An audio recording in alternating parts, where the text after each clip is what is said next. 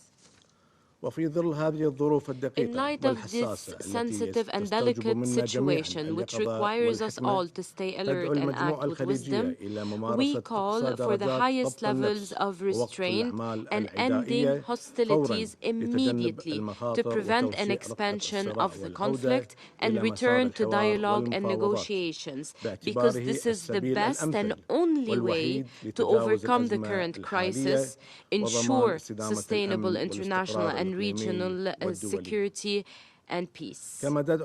كما تدعو المجموعة We الخليجية إلى also أهمية call أن upon يتحمل the مجلس Security الأمن Council والمجتمع and الدولي international community مسؤولياتهم to نحو shoulder their الوقف الفوري responsibilities لهذا and الحرب ensure an ومنع immediate end to التصعيد this war والدفع to باتجاه prevent مواصلة any المفاوضات escalation and الأمريكية push الإيرانية towards بشأن the الملف النووي continuation of الإيراني US-Iranian بواسطة negotiations on سلطنة the عمان. Iranian nuclear dossier السيدة facilitated by الرئيسة the Sultanate of تجدد Oman. المجموعة Madam الخليجية President, أيضا we تأكيدها reaffirm على the ضرورة need to احترام سيادة respect the الدول sovereignty of states والالتزام and بالأسس abide by the والمبادئ basic الأساسية principles and norms المبنية of the على UN ميثاق Charter الأمم and المتحدة international law, ومواثيق as القانون well as the الدولي principles of good ومبادئ حسن الجوار neighborliness وعدم and التدخل في non-interference الشؤون in internal الداخلية affairs. والامتناع عن It is استخدام also القوة important to أو refrain التهديد from the بها use or threat of وتشدد use على of الدور force. المهم We للوكالة stress the الدولية important للطاقة role of the الذرية في IAEA تعزيز in الأمن promoting الوقائي preventive ومنع security استهداف and preventing المنشآت the النووية targeting of nuclear لما في ذلك facilities, من مخاطر because this جسيمة poses على grave المستويين humanitarian and الإنساني environmental والبيئي risks ويعد تهديدا and is a للسلامة threat to the safety and ولنظام comprehensive الضمانات الشاملة safeguards regime. كما يخالف It كافة القوانين also الدولية violates all والإنسانية international and humanitarian laws. وتشدد المجموعة الخليجية في هذا السياق In this vein, على أهمية we الحفاظ stress على the الأمن need to البحري protect maritime والممرات security and المائية في maritime المنطقة corridors in the region والتصدي للأنشطة and التي address تهدد activities أمن that واستقرار threaten المنطقة the security والعالم and stability of the بما في region ذلك and the استهداف world, السفن including التجارية the targeting of وتهديد commercial خطوط ships الملاحة and البحرية threatening shipping lanes and والتجارية الدولية international trade, والمنشآت النفطية في دول as well as oil facilities in the وفي الختام GCC countries. In تحث المجموعة conclusion, الخليجية المجتمع الدولي we urge ومجلس the الأمن بشكل international خاص community and the على Security اتخاذ Council إجراءات specifically سريعة to take وفعالة swift and لاحتواء effective هذه action الأزمة to contain ودعم this جهود الحوار crisis and support الدبلوماسي diplomatic بما dialogue يحفظ أمن in order وسلامة to protect شعوب the safety المنطقة and security of the ويجنبها peoples of the مخاطر region مزيد من and التصعيد. prevent further وشكراً للسيد escalation. الرئيس. Thank you, Madam President. I thank the representative of Kuwait for his statement, and I now give the floor to the representative of the Bolivarian Republic of Venezuela. Señora Presidenta, Madam Chair, la República Bolivariana de Venezuela tiene el honor de hacer el uso de la palabra en nombre del Grupo de Amigos en Defensa de la Carta de las Naciones Unidas. Conscientes del mandato encomendado a este órgano, tal y como se establece en la Carta de las Naciones Unidas, al tiempo que reiteran su inquebrantable solidaridad para con el pueblo y el gobierno de la República Islámica de Irán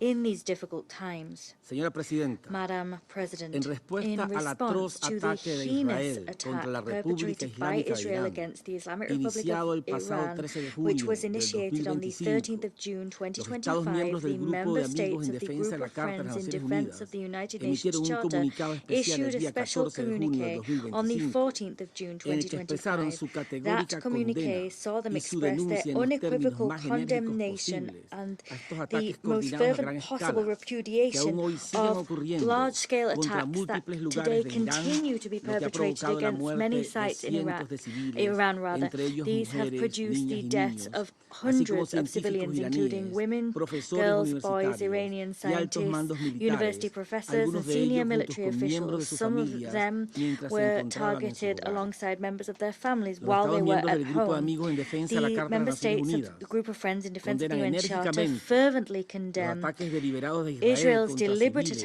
y zonas pobladas por civiles donde residen millones de personas. Destacan que los ataques persistentes, sistemáticos y generalizados contra mujeres, niñas y niños, la imposición de graves lesiones corporales y los ataques militares contra zonas residenciales, bienes y propiedades civiles por parte de Israel a lo largo de la región throughout the region, including their recent attacks against the Islamic Republic of Iran, lay bare once again Israel's absolute disregard for any law or norm and the premeditated nature of these brutal crimes. Moreover, we condemn the deliberate attacks against senior officials and Iranian scientists. Moreover, we denounce Israel's attacks against the Natanz nuclear facility, one of the Iranian sites which operates under the safeguards and full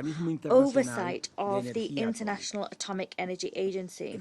Against this backdrop, we member states express our grave concern at the fact that these brutal attacks and the damage resulting therefrom pose considerable risks regarding the release of radioactive material. That is a grave threat to the civilian population and the environment. At the same time, we express our concern at the fact that Israeli attacks continue to imperil civil aviation security in the region. Madam President, the group of friends in defense of the United Nations Charter underscores that these reprehensible attacks constitute a flagrant violation of the United Nations Charter, as well as of the fundamental principles of international law. These include sovereignty, territorial integrity, and the prohibition of the threat or use of force against the territorial integrity of states. These attacks also run counter to international human rights law and gravely violate fundamental rights, including the right to life and the right to health. What's more, these atrocious attacks constitute a flagrant violation of Article 2.4 of the United Nations Charter, inter alia.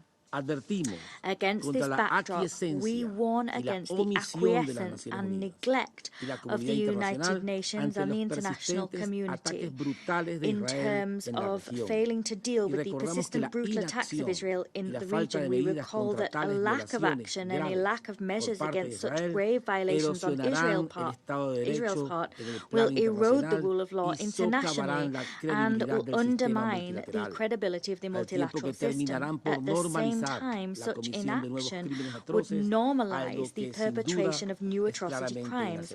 That is something which is undoubtedly clearly unacceptable. We underscore that such flagrant violations of the United Nations Charter and the continued brutal attacks waged by Israel, which constitute threats to regional and international peace and security, must be condemned unequivocally by all of us, including by this Security Council.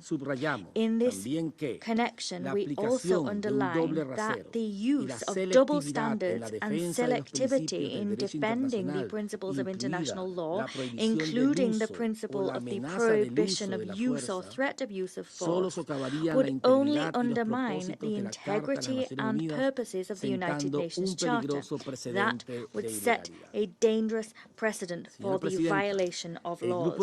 Madam President, the group of friends in defense of the Charter moreover underscores the fact that the Secretary-General has a responsibility to defend the purposes and principles of the United Nations Charter. He must reject the deliberate and flagrant use of force against the Islamic Republic of Iran. The Director General of the IAEA also has a responsibility to promote the security and protection of nuclear facilities and to preserve the integrity of the IAEA's mandate. As such, he must denounce Israel's attacks against peaceful nuclear facilities in Iran. The group of friends in defense of the United Nations Charter expresses its grave concern at the continued crimes committed by Israel, crimes committed to provoke and unleash conflicts in the Middle East. This has been demonstrated by their reiterated and grave violations of international law, together with their provocations and violations of countries in the region. These are events that demonstrate Israel's intention to exacerbate tensions on the ground and the fact that they are responsible for the consequences arising therefrom.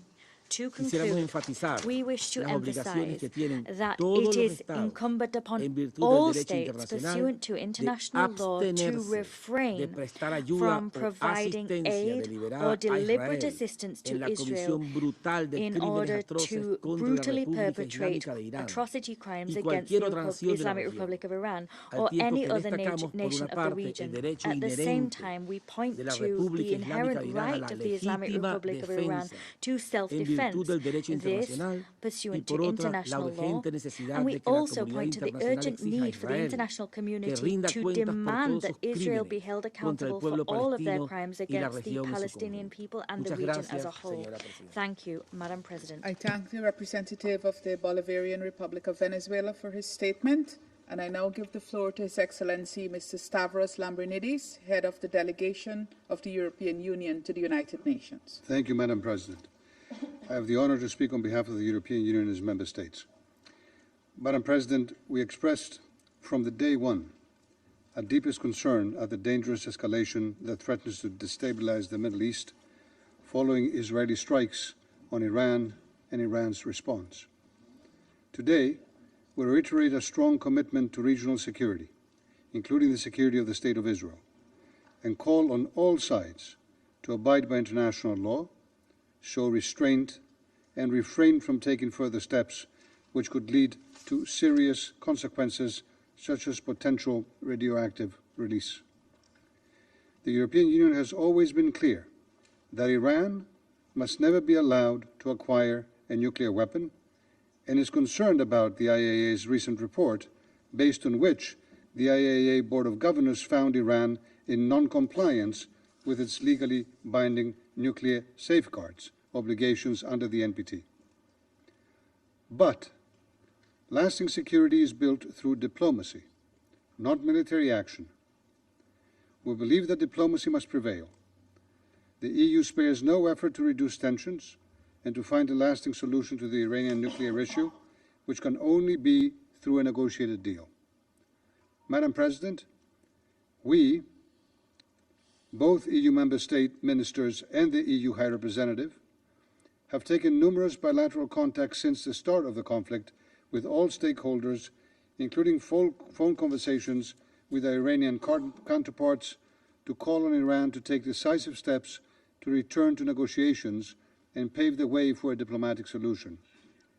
In this vein, the High Representative and the E3 ministers are meeting as we speak in Geneva the Iranian Minister of Foreign Affairs. The meeting began this afternoon, and it is ongoing. We will continue to engage for de-escalation, and in view of a lasting solution, we can be the only solution bringing peace and hope to the region. Thank you. I thank His Excellency Mr. Lambrinidis for the statement, and I now give the floor to the representative of Turkey.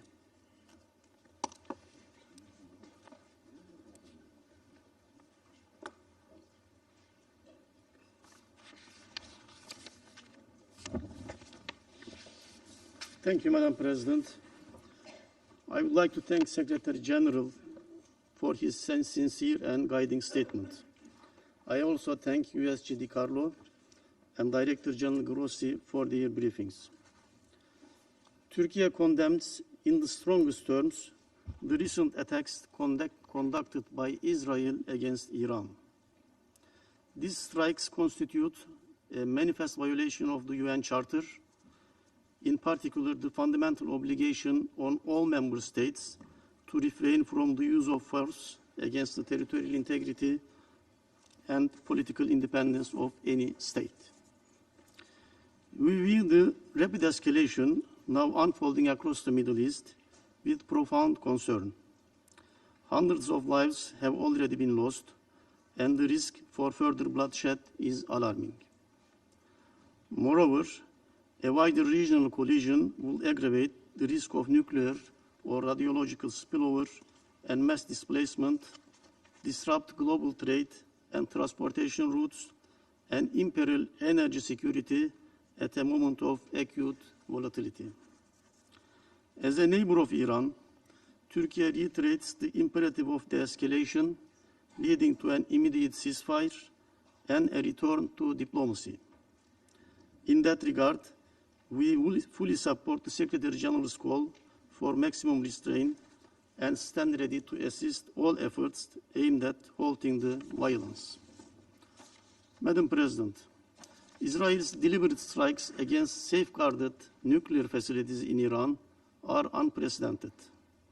They contravene international law, the statute of the International Atomic Energy Agency, relevant IAEA resolutions, and a Security Council resolution. These attacks must immediately stop. By targeting such installations, Israel has consciously placed nuclear safety and security at grave risk, with possible radiological dispersion that would endanger human health, biodiversity, and environment far beyond Iran's borders for decades to come. The IAEA's verification activities inside Iran have already been impeded. It is also deeply troubling that a non-NPT state, which maintains deliberate opacity regarding its own nuclear capabilities, is attacking the nuclear infrastructure of an NPT state under safeguards. This recklessness strikes at the heart of the global non-proliferation regime, compelling all of us to reflect upon its wider repercussions. The international community, especially this august body, must therefore unite in urging Israel to accede to the Treaty of Non-Proliferation of Nuclear Weapons as a non-nuclear weapon state and to accept robust IAEA verification. At the same time, concerns regarding aspects of Iran's nuclear program should be resolved through dialogue and strengthened cooperation between Iran and the agency. Turkey has consistently underscored that a diplomatic process remains the only viable route to settle the nuclear dispute and has supported and facilitated efforts toward that end. We continue to believe that diplomacy is the sole sensible path forward, and we call on all actors in a position to do so to exert their utmost efforts in this direction. Madam President, beyond the immediate nuclear risks, the security ramifications of this conflict are extensive. Energy security, which is inseparable from the national security, is now under severe threat. Strikes in one of the world's most sensitive regions for oil trade risk supply shortages and extreme price volatility, while the resulting uncertainties undermine long-term investments in vital infrastructure in the region. Hostilities have already disrupted sustainable transport, pushing up container and shipping costs and straining global supply chains. The destruction of urban areas and the natural environment further threatens biodiversity and jeopardizes regional and global sustainable development objectives. Madam President, we must not allow the crisis in Gaza to fade from the international agenda in the shadow of these latest events. Israel's assault on Iran cannot obscure the ongoing crimes being committed against the Palestinian people. Indeed, Israel's continued occupation of Palestinian territory remains the root cause of many conflicts across the region. A just, lasting, and comprehensive peace is attainable only through the recognition of an independent, sovereign, and contiguous state of Palestine within the 1967 borders, with East Jerusalem as its capital. International community must therefore press with urgency for an immediate cessation of hostilities in Gaza and Iran alike, and redouble efforts to implement the two-state solution. Imposing peace is no longer a mere option. It is an imperative to preserve the credibility of the UN system and to safeguard the international law. Failure to do so will only fuel a vicious cycle of violence and war. Madam President, this Council must act collectively and decisively to prevent further escalation. The risk of wider conflict, forced displacement on a massive scale, and irreversible environmental harm demands our immediate attention. Turkey stands ready to contribute constructively toward any initiative that will de-escalate tension, restore the ceasefire, and relaunch credible, meaningful diplomacy. Let us seize this moment to reaffirm our shared commitment to the UN Charter, to the global non-proliferation regime, and to the principles of peaceful dispute settlement. Only by resolute adherence to these norms can we hope to avert catastrophic consequences for the Middle East, for the international community, and for next generations. Madam President, I touched on the spillover effects and displacement in Iran. Of course, UN staff is not immune from that. To the knowledge of this Council, 45 UN staff has been evacuated to Turkey from Iran. This shows also that this Council must act. Thank you. I thank the representative of Turkey for his statement. There are no more names inscribed on the list of speakers. The meeting is adjourned.